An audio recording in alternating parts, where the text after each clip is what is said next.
के कबीरदास जी के शिष्य बन करके पूरी काशी के सब आश्रमों में निमंत्रण दे आए।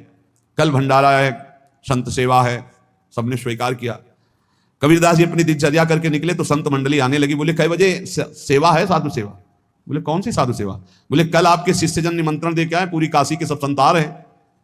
कबीरदास जी ने कहा यार तो एक की भी व्यवस्था नहीं, पूरी काशी के संतार है। अच्छा समझ में आ रहा है, लीला विहारी तुम लीला करना चाहते हो। गए अपना निकल गए गंगा किनारे, एक झाऊ के नीचे बैठकर अपना भजन ध्यान में मगन है।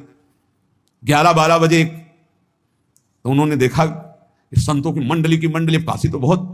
कबीरदास जी ने देखा कि आश्रम की, तो बोले पता नहीं क्या होगा, चलो चलते हैं। तो ऐसे गमछा वस्त्र करके ऐसे डालकर मुंह ढक करके वहां बड़ी बड़ी पंगत लगी थी। कबीरदास जी सबको पाओ जी पाओ।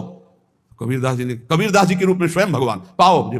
कबीरदास जी ने कहा अच्छा जब स्वामी परस रहे तो हम भी बैठ के पा ले। तो जब उसी पंगत में बैठ गए अपना कपड़ा ढक करके, और जब मोहरे की दक्षिणा दे रहे थे सब लोग कि वाह कबीरदास जी ने आज तो साधु से सबको।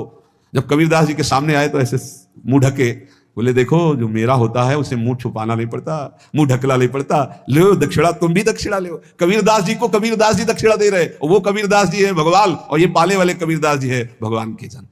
कभी भगवान अपने अरे जमाने जोर लगा ले, कितना जोर लगाएगा, भक्त और भगवान का झंडा कभी न झुकने पाएगा। बिल्कुल चिंता शोक भय उद्वेग रहित जीवन भगवद आश्रित। तुम भगवान के मंगल विधान में सदा सर्वदा प्रसन्न रहो। अब ये विचार कर लो कि भगवान जो करेंगे तुम्हारा मंगल करेंगे। अब थोड़ा ऐसा बीच में लगता है कि अमंगल हो रहा है क्या, लेकिन पक्का समझो बहुत बड़ा मंगल उनका विधान होता है। बहुत ही उत्तम मंगल होता है भगवान के शरणागत का। भगवान हमारे विचारों वाले नहीं है, हमारे विचार प्राकृतिक है, भगवान के विचार चिदानंदमय है। वो अपने विचार से हमारा मंगल करते हो, हम अपने विचार से मंगल चाहते हैं। भगवान के विचार से मंगल ही हमारा होगा, इसलिए कभी हमको चिंता शोक भय नहीं करना चाहिए।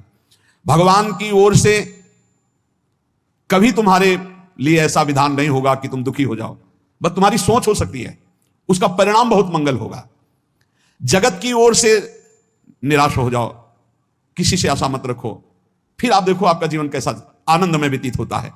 ये जो जगत की आशा है यही दुख प्रदान करती है। सच्ची जगत की आशा ही दुख प्रदान करती है।